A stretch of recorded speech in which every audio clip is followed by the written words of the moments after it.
Bonjour les amis. Alors il y a un peu de turbulence, pourtant je suis au maximum là. Alors je vais faire un tour malgré qu'il fait 7 degrés et peut-être même 6 degrés. Bon là j'ai 7 mais je pense que ça va descendre encore un peu.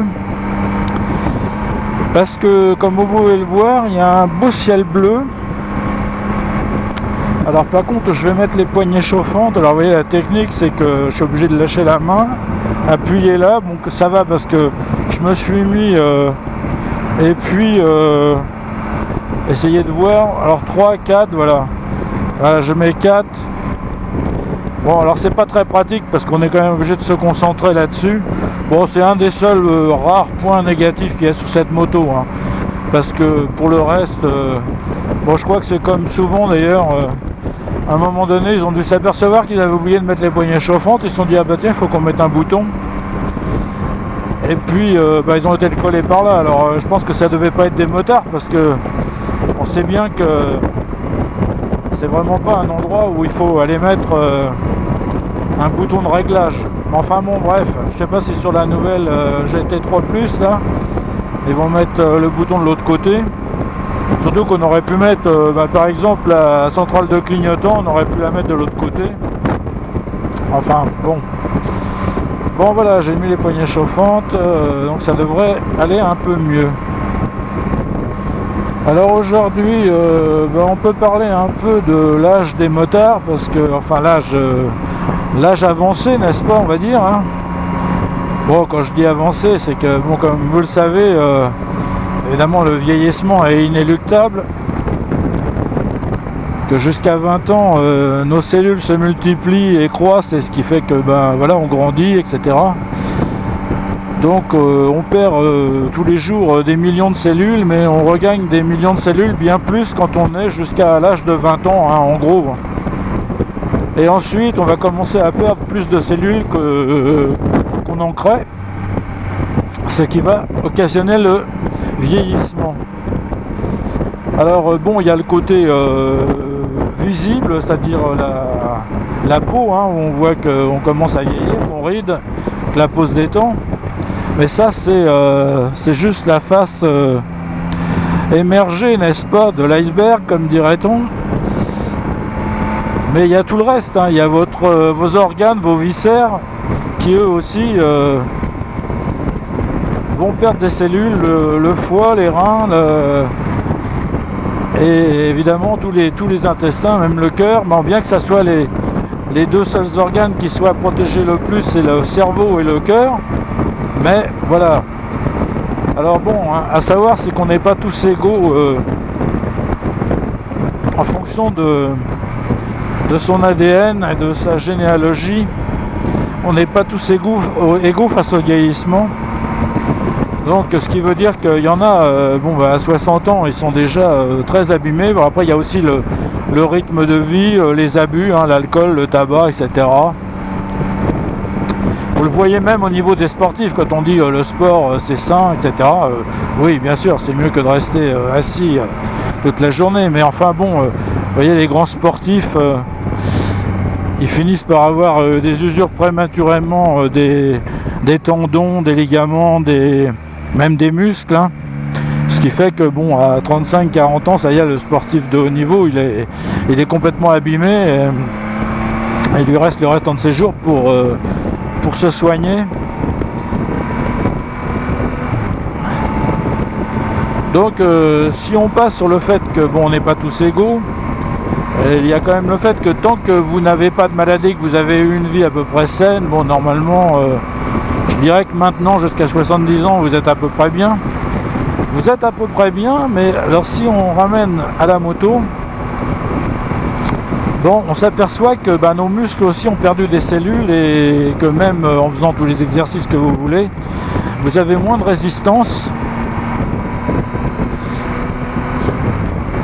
et que prendre une moto lourde par exemple, ça commence à devenir un inconvénient, même si quand ça roule normalement tout va bien.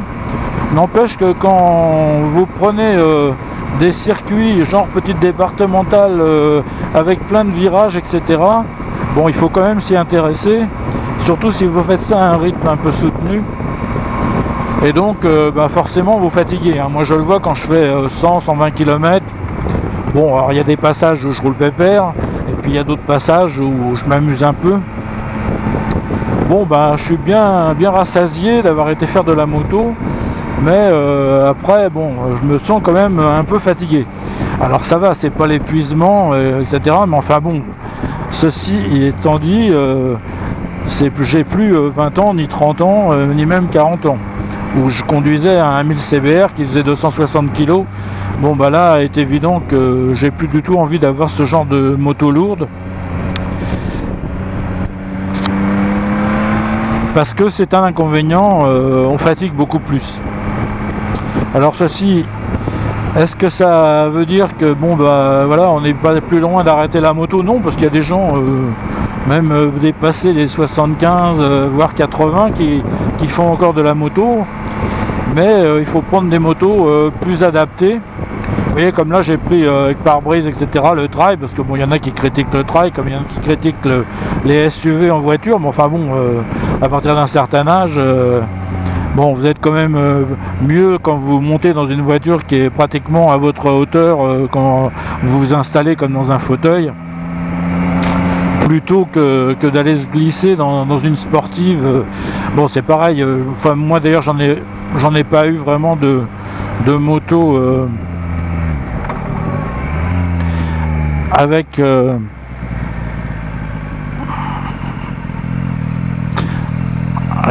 faut faire des manœuvres des fois.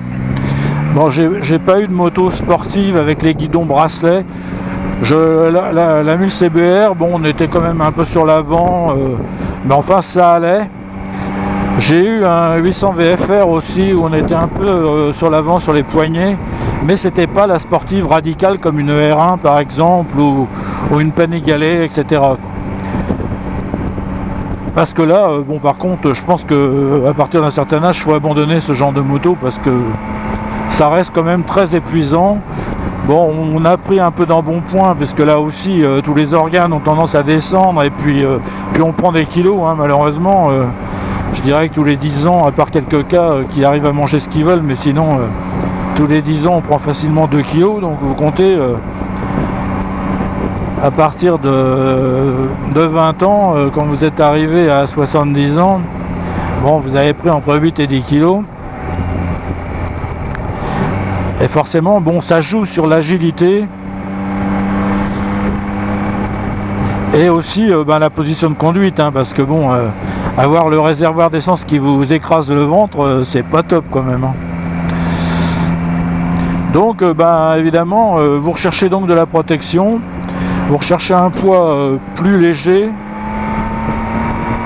et vous recherchez une position de conduite confortable, je dirais. C'est-à-dire donc droite, et donc évidemment les trails s'imposent comme les SUV en voiture. Outre le fait qu'en plus de ça, le réseau routier est on le sait, hein, vraiment pas terrible, il est défoncé par endroits. Alors en moto, on le ressent encore plus. Mais bon, par moment il y a des trous, etc. Donc même à la campagne, beaucoup de gens ont des SUV parce que voilà, ça vous évite quand vous tombez dans un trou. Bon, je parle même pas des ralentisseurs parce qu'il y a encore ça. Ils ont fait des jeux en nous rajoutant des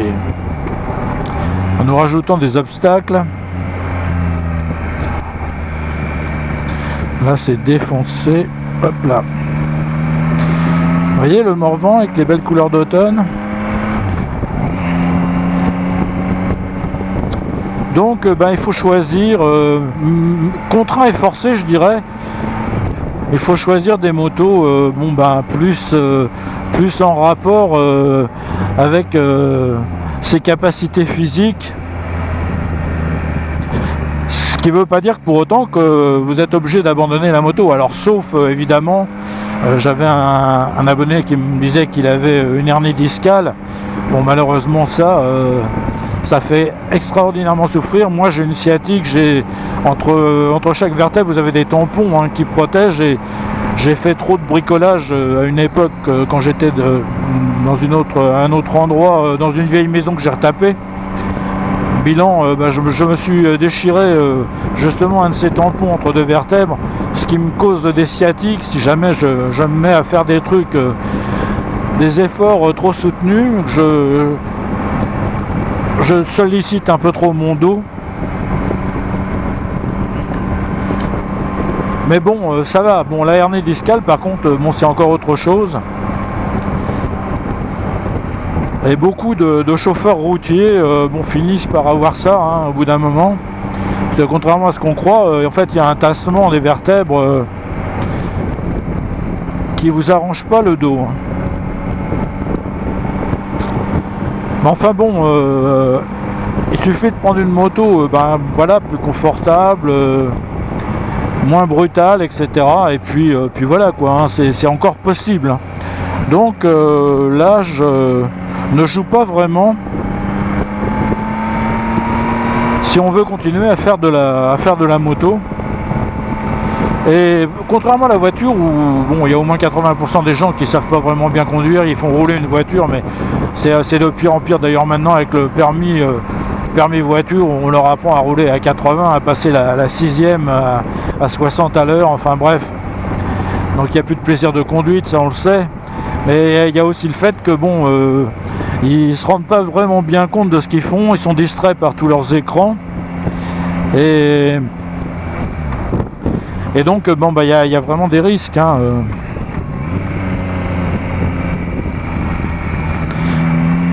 Hop là. Alors qu'en moto, bon, généralement, si vous faites de la moto, c'est que vous êtes passionné, c'est que sans être des pilotes professionnels, vous arrivez quand même à gérer très bien. Vous êtes attentif. C'est pour ça que je reproche à tous ces aides à la conduite. Alors il y en a qui sont très bien, hein, l'ABS, etc. Le SP sur les voitures, c'était une révolution. C'était vraiment très très bien. Mais par contre, vous voyez, le radar adaptatif sur une moto, franchement, non. Même si certains me diront, ouais, on met le régulateur de vitesse sur autoroute, c'est pratique. Ben non, parce que ça veut dire que vous allez relâcher votre attention, vous allez faire confiance à cette électronique. Et puis à un moment donné, il va se passer un truc parce que vous aurez un cinglé qui va se rabattre devant vous, la moto va freiner. Donc c'est pas une amélioration, mais bon, il faut qu'ils vendent des gadgets qui coûtent rien en fait en électronique à produire. Et par contre, ça leur permet d'augmenter les prix de façon conséquente. Donc bon voilà quoi, ça je le reproche.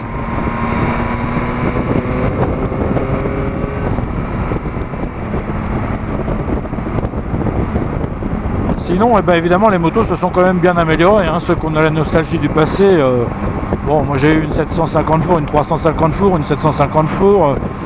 Bon, c'était la révolution à l'époque. Mais enfin bon, conduire ça maintenant, il n'y a pas de frein. Il n'y avait pas de frein.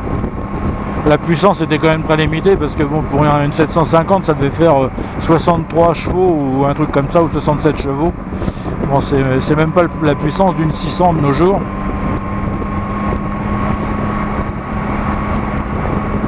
Donc il y a eu des améliorations au niveau tenue de route, au niveau amortissement, etc. Ce qui fait que ça va, c'est quand même facile à conduire, hein.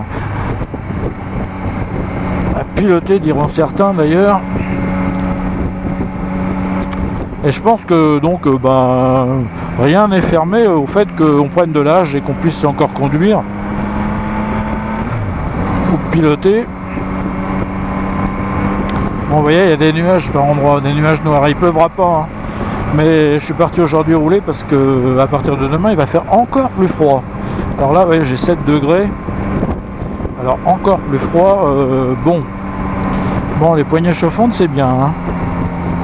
Alors quelqu'un m'avait dit, tu as essayé les gants chauffants. Alors j'ai pas essayé les gants chauffants pour une raison simple, c'est que les gants chauffants, ils sont forcément plus épais, hein, parce qu'il faut quand même rentrer les résistances et mettre un isolant. Et moi je veux avoir quand même une certaine sensibilité sur les commandes. Alors c'est une question d'habitude, hein, mais disons que alors l'idéal ce sera les manchons, mais enfin bon voilà quoi, je suis pas trop au top, même si c'est sûrement très efficace. Bon là il y a les pare-mains, bon ça protège un peu, hein, c'est pas non plus de la folie.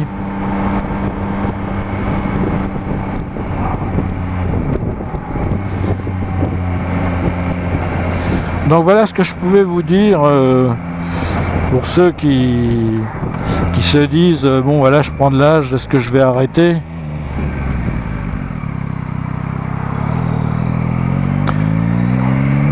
Oui, par moment il y a une voiture, faut se concentrer quand même.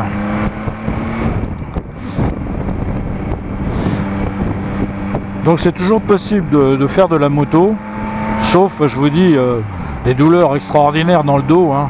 Bah, quand je vous dis que j'avais acheté le 1000 CBR à l'époque, mais c'était un gars à qui je l'ai acheté, qui faisait du motocross. Alors bon, imaginez que là, le motocross, votre dos, il prend cher, hein.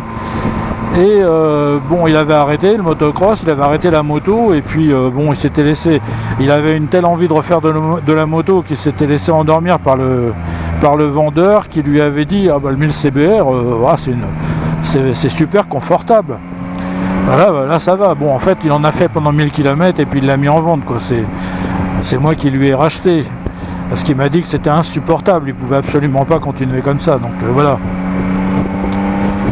Donc à part voilà, vraiment quelque chose, un dos franchement très abîmé. Après il y a aussi des maladies, hein. Vous pouvez être en pleine forme aujourd'hui, puis demain vous trouvez diminué. Et dans ce cas là, bon. Mais après il est toujours possible même de conduire une 125 si vous avez vraiment moi je le franchirai pas, c'est pas parce que j'aime, voilà, vous voyez, j'aime le gros couple, j'aime la puissance. Alors elle me sert pas, peut-être 80% du temps ça me sert à rien, mais par moment j'ai envie de m'amuser un peu, et surtout comparé à la voiture, parce que les voitures maintenant elles sont devenues complètement anémiques. Donc bon, ça me permet voilà, de pouvoir m'amuser un peu.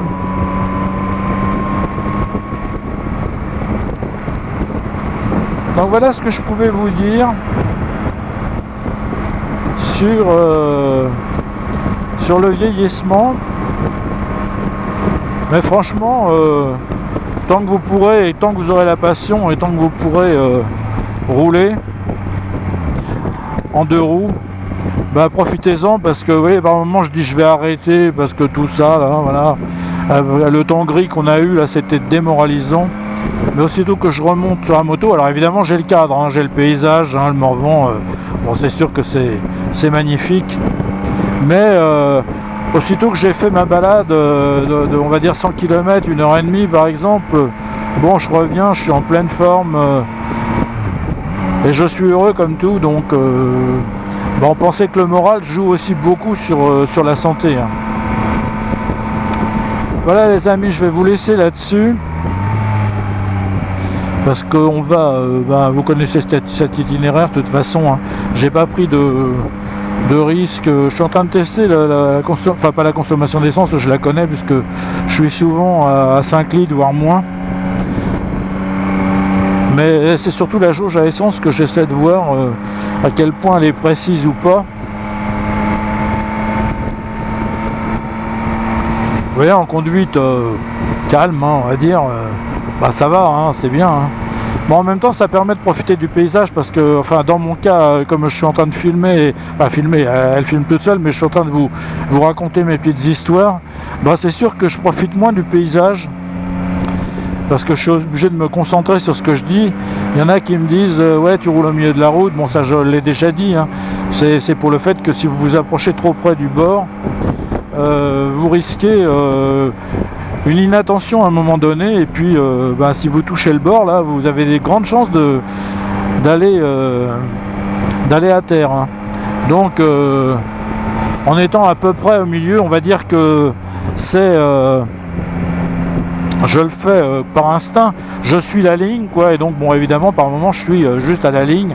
Enfin bon, en même temps je vois s'il y a quelqu'un qui arrive en face, je suis pas au milieu de la route quand je suis dans les virages, donc tout va bien, hein, il n'y a pas de... Ça fait 50 ans que je roule, j'ai dû faire de la moto pendant 20-25 ans, bon ça va, j'ai jamais eu de problème, jamais eu d'accident. Mais rien que pour vous dire que, vous voyez, rien que de parler comme ça vous déconcentre. Alors imaginez si vous faites trop confiance en des systèmes soi-disant d'aide à la conduite. Ça peut vous aider, mais ça peut pas vous aider pour tout, hein. Donc bon voilà, je vais vous laisser là-dessus, parce que la vidéo sinon elle va durer une éternité. J'espère que ça vous aura plu. Et je vous dis à plus.